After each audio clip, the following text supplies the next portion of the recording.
Immaculada Concepcion ng mataas na kahoy ng nasabing bayan ay binubuo ng 16 na mga barangay.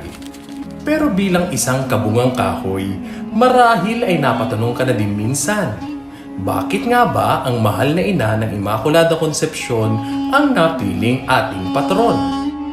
Marami namang mga mas kilalang patron, gaya ni San Roque, San Sebastian. Pero, bakit nga ba si Maria?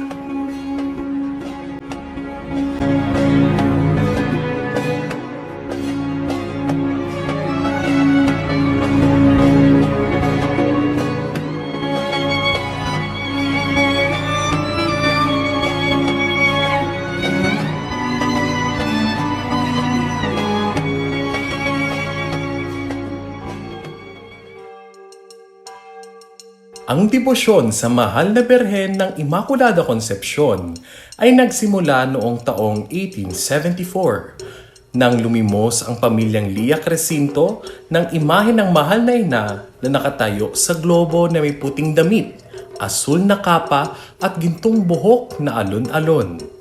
Ang imahen ay regalo sa kanilang anak na si Fermina noong siya ay isinilang. Ang pamilyang ito ay nakatira sa mataas na kahoy.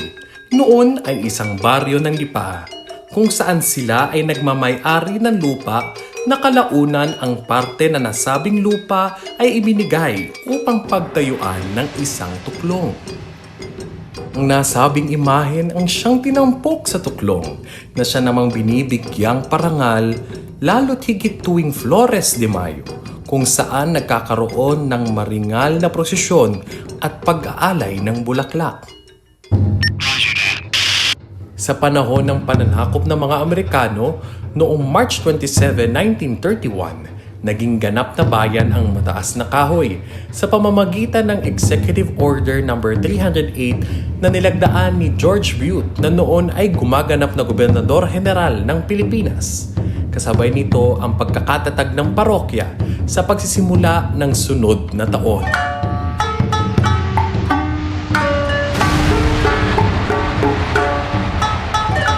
Sa pagsisimula ng ikalawang digmaang pandaigdig, kinakailangan ng pamilya ni Ginang Fermina lumikas. Bitbit nila noon sa bayong ang imahen patungo sa pulo ng Bulkang Taal na kanilang naging puok tuluyan hanggang sa matapos ang digmaan. Ayon sa kwento, habang nililisan nila ang mataas na kahoy, wala ni isa sa kanila ang napahamak o nasaktan sa paglikas sa paniniwalang sila'y iniligtas ng mahal na Birhen. Napatag noon ang baryo dahil sa mga bomba. Malapit din kasi noon ang mataas na kahoy sa isang base militar na may paliparan. Ngunit kahit ganun, nagpatuloy ang pananampalataya sa mahal na ina at muling itinayo ang kapilya para sa kanya kahit na ito ay yari lamang sa sasa at mumurahing yero.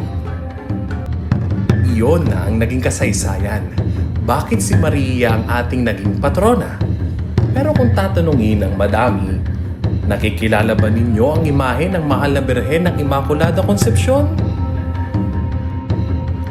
Karamihan sa mga sagot ay hindi.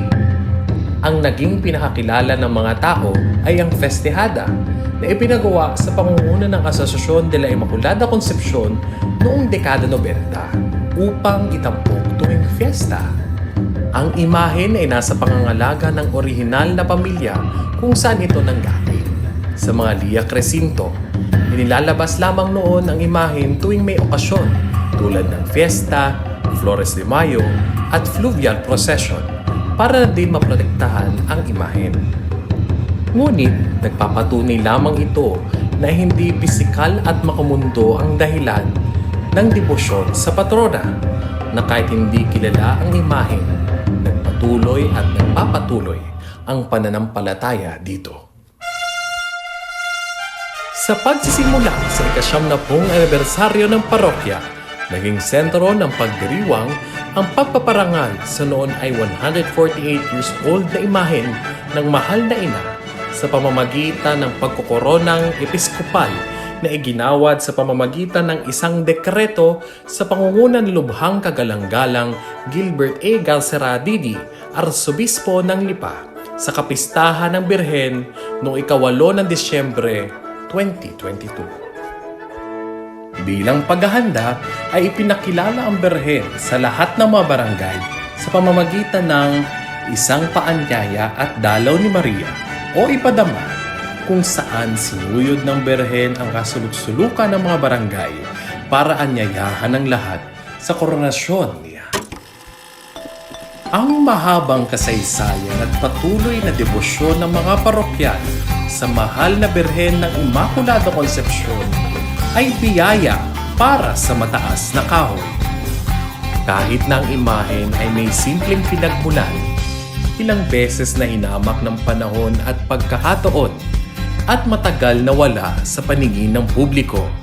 Ang regalo sa isang bata ay naging regalo para sa maraming henerasyon ng mga debotong naniniwala na ang pagtanggap kay Maria bilang ina at huwaran sa pananampalataya ay ang daan patungo kay Kristo. Kaya't halina at sama-sama nating ipagdiwang ang mahal na ina ng Immaculada Concepcion sa selebrasyon ng ika-150 taon. Siya ay regalo at kasama sa patuloy na pagpapalawak ng tolda. Ave Immaculada, Ave Maria.